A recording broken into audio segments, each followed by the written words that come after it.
Okay, well, back with the money show then, and like I told you, we are going to be talking about ETFs with Nifty ETF AUM touching 1 lakh crore rupees. And what's interesting is that the last 4 months, and more particularly the last 2 months, despite the fact that we were seeing net outflows from equity mutual funds, it's the ETF category that stayed rock steady with net inflows coming in. So let's discuss why exactly are these products so popular, what essentially makes them stand out from equity mutual funds, and finally, of course, what's the spot it can occupy, what's the role it can play in your financial portfolio. We have with us Dilshad Billimoria, the founder and chief financial planner with Dilzer Consultants. Dilshad, always a pleasure having you with us on the Money Show. So to start with, what do you think has been the reason why ETFs have been so popular? I mean, last month, the month before that as well, people have actually been redeeming their funds more than they have been investing, which is why we've been seeing these outflows come by in equity mutual funds. But that's not the case with the ETFs, where people have constantly been investing more than they are redeeming. So what, makes an ETF stand out? Right. So ETFs have rightly gained a lot of ground for various reasons. One being the opportunities and the kind of options that ETFs have to offer today are much more varied. So you might have a thematic ETF specific to a healthcare industry, which is likely to do well, or a banking ETF, or a specific index-based ETF. So the opportunities are widespread. You also have international-based ETFs that mirror the S&P 500 or the Nasdaq index. So there has been a lot of gaining ground, especially for newer investment opportunities, and more so because ETFs are always, have been a lower cost structure. So, the investors are much more aware now. They've realized that options are available outside of mutual funds as well. And I think because the opportunity, so we've seen almost a 13,100 crore inflow in ETFs in the recent past.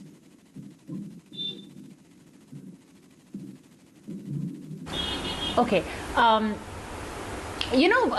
We often speak about the size as well of a fund, and it's sometimes considered to be as a factor before somebody invests in a fund, that what is the AUM, and of course if it's a big AUM, that means it's more popular, it gets also more money. So many a times individuals prefer to go for that.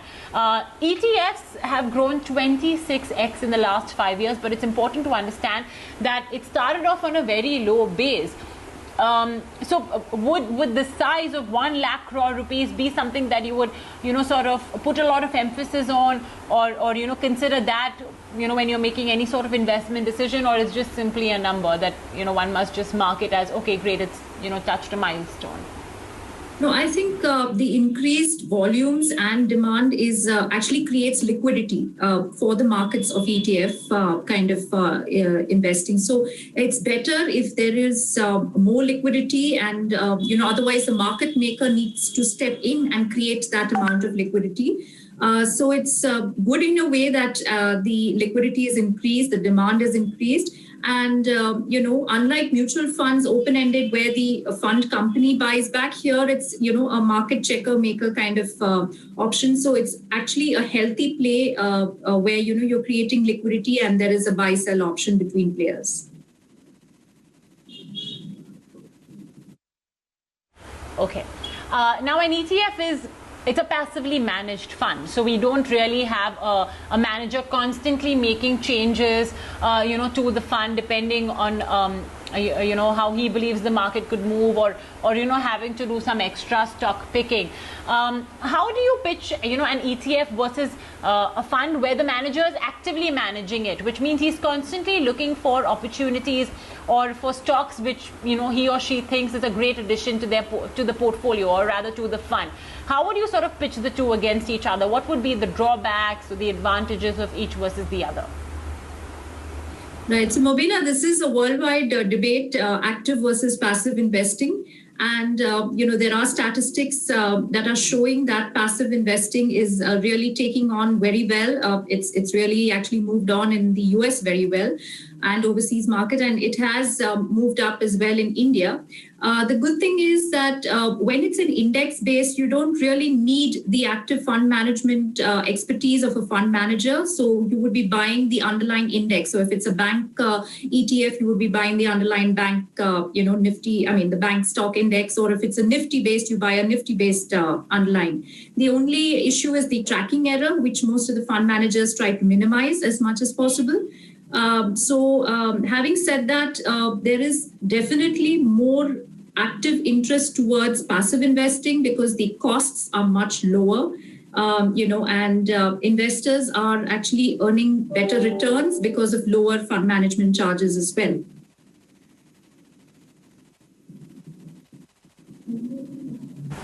So how should, like you mentioned, it's been like a worldwide debate, right? Active versus passively managed funds.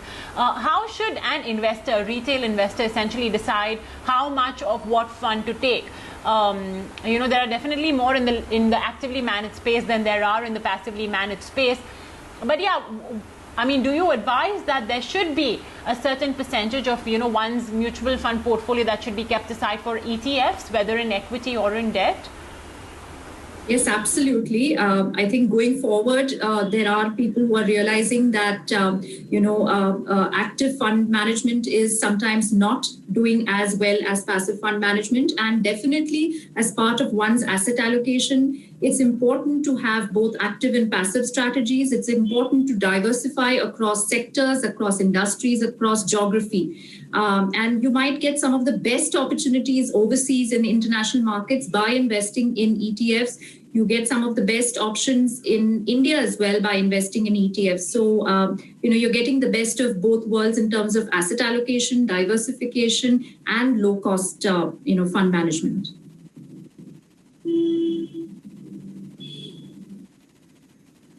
Okay, understood. How would you pitch the returns, from both of these kind of funds, from ETFs as well as from actively managed funds?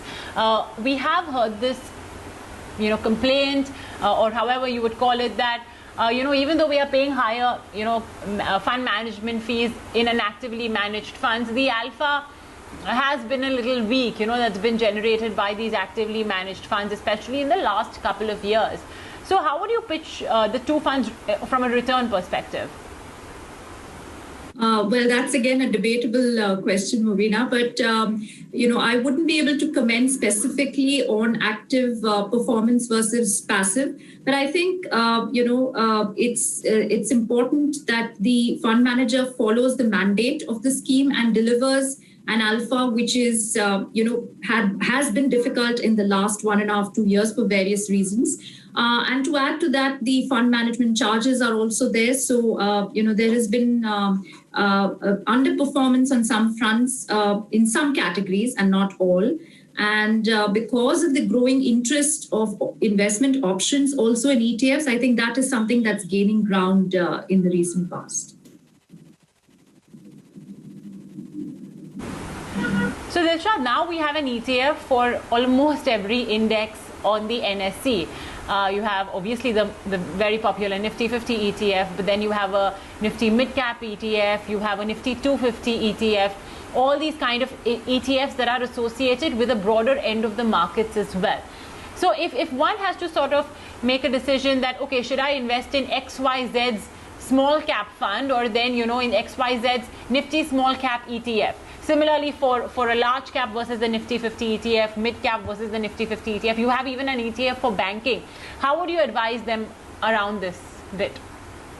Right. So the decision making on which kind of ETF would ultimately lie on the risk profile and the asset allocation. So it's very similar to saying that if the risk profile is aggressive and if the investor is likely to invest in a mid cap or in a small cap, it's like investing in a mid cap or a small cap fund. But so you obviously draw down the asset allocation, and instead of doing everything through the fund route, you would also use the ETF route, especially where you find alpha seeking becomes difficult in the fund route. You would normally follow the ETF route because the low cost charges would actually add to the investor return on the portfolio.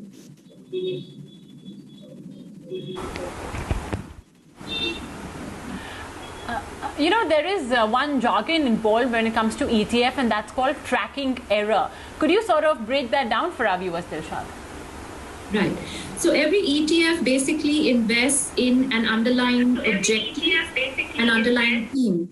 So for example, if it's an index-based ETF, you would be investing exactly as per the Nifty 50, index.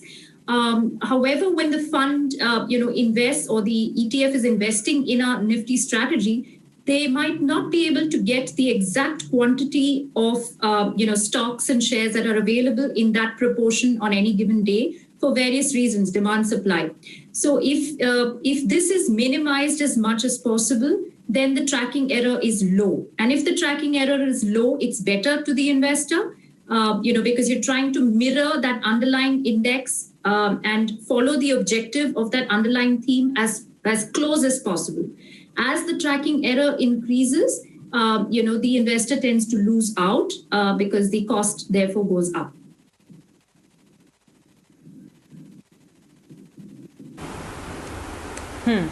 Okay, all right. So that I hope will clear any sort of jargon that people would be having in their minds with respect to ETFs. But otherwise, I guess it's a fairly simple product.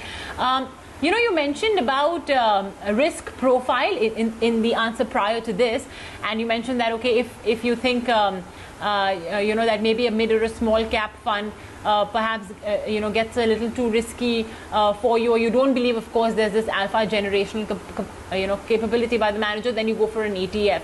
So would you say in general that if I have to pick between an actively managed fund versus an ETF would inherently, have a lower risk profile? No, that's not the case at all, because you have mid-cap ETFs, you have, small cap ETFs. So it has nothing to do with a lower risk at all. It's just basically investing in a different mode through direct equity investing in the, equity market. So the only thing is that it needs to gain more liquidity, and as you rightly mentioned earlier, it is picking up, which is actually a good thing, because more liquidity in the market space means that there is a good correlation between demand and supply. So there is no need for creating a market maker to create that liquidity that is needed. That's an important clarification as well coming in over there, and I hope our viewers as well take note of that. Okay, well, it's that time of the show where we answer your questions and queries as well. So if you want to connect with us, or if you have any doubts with respect to ETFs in your mind, you can always write into us on the Money Show at etnow.tv. But for now, let me take on board some queries that I've already received via email. We have Gaurav Gupta, who writes into us saying that I work in the defense services. I have a corpus of approximately 20 lakh rupees, and he earns a total of 30,000 rupees as rent via his 2 flats, which are based in Noida, worth 50 lakhs each.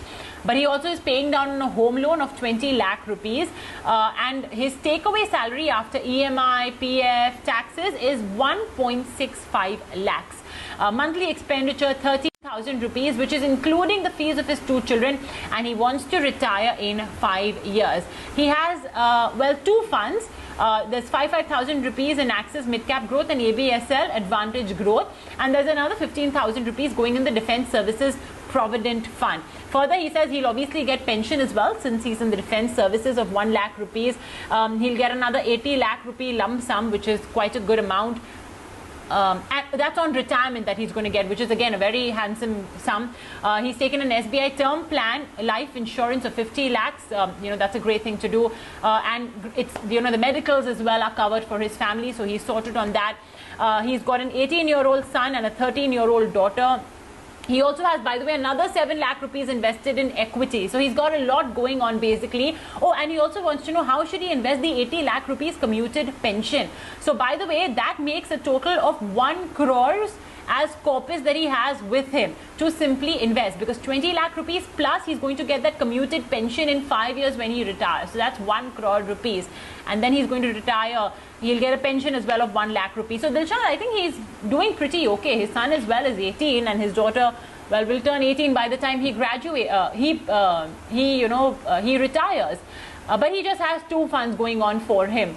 What do you make of his overall portfolio? I mean, he's just investing a very small sum, but otherwise he seems to be pretty okay when it comes to his other finances. Yeah, as you rightly mentioned, I think he's more or less on track. We just need to have a hand on what exactly are his other goals and when exactly is he retiring. If he had a specific question as to how to deploy the retirement monies, I would say that that strategy would depend at the time of retirement, because as we speak, interest rates are falling. The decision on where to invest, how to invest, what are the best post-tax return investment options, all that would need to be determined through a proper analysis of various strategies for him to get the best tax-free monthly income, or a lower tax kind of monthly income, with a combination of guaranteed as well as non-guaranteed, investment options. So it would be a little early to identify the right investment option for that lump sum that he's going to be getting at retirement. But I think he needs to look at various strategies at the start of retirement, various options, and then take an informed decision.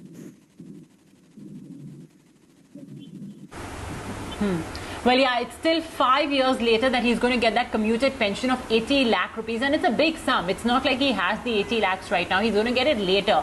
And between now and 5 years later, I'm sure a lot's going to change, because we are right now in the midst of a crisis, because of which interest rates as well are extremely low. I'm pretty sure things will change, and of course it will change 5 years later. So, your investment plan as well will have to be looked at in context of what, the environment is, investing environment is at that time. So you can always connect with Dilshad 5 years later, or write to us on the Money Show 5 years later, and we'll be here to guide you.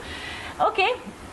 Let's take on board our next question. It's coming in from Kanan PK. He says, how should we handle side pocketing or mark down to zero of bonds in mutual funds, debt mutual funds? And how, he wants to also know your view, Dilshad, on how will bond market perform in 2020? Additionally, should we be in dynamic, long-term, gilt or short-term bonds in the current scenario? Dilshad, what would be your advice? Side pocketing is basically, a method where the fund manager needs to segregate a non-performing security from the rest of the portfolio, which is doing well. So if a corporate bond fund has invested in, say, 20 securities, and say one or two of them have been downgraded and have not done well, they would need, as per SEBI regulation, to be side pocketed or segregated from the main portfolio, so that they don't impact the performance of the main portfolio and hurt existing investors. So that is the meaning of side pocketing or segregation, and there is really nothing one can do but wait for the valuation to pick up for the particular security to do well and pay back the monies to the fund house. In that case, the side pocketing would be removed and the money goes back to the fund house and then distributed to the investors as per their unit holding. To answer the question about what is the outlook on the bond market, it's very difficult, especially now in a situation of COVID, with moratorium having ended, with MSMEs and NBFCs just about picking up their businesses. I think we will need to wait and watch and see what is the future of the corporate bond market. I would say try and retain safer categories of bond, like AAA rated corporate holdings, so that you're protected. You might get a lower return, but that is at the cost of safety for sure.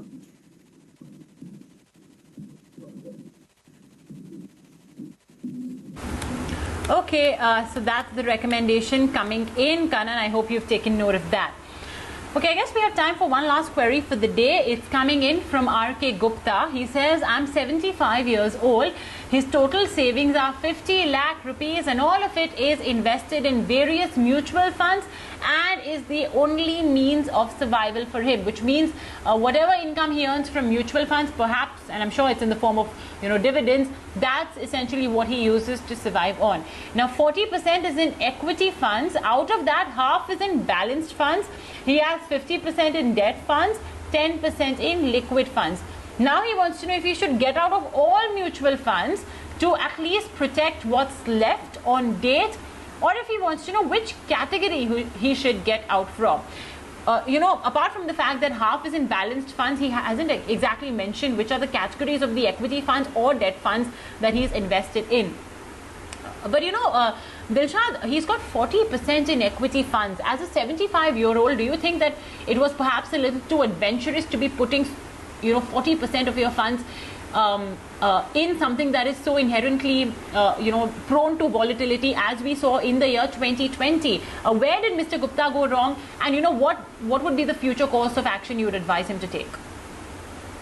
So investing, like you rightly said, investing 40% of one's entire corpus in equity, and also having the entire corpus as such in mutual funds is definitely not recommended, especially when you're right at the doorstep or into retirement. So I think he would need to, segregate and ensure that any profits or any amounts that which are, long-term in nature, he's able to, move those out and create buckets for strategies for his retirement. So the immediate expenses that would happen in the next 5 years and the next 7 years, he would need to keep more in the fixed income kind of bracket instruments. If he has a requirement, 15, 20 years, he can keep maybe about 5 to 10% of that corpus in equity. But having the majority of his money in equity at this stage is definitely not recommended.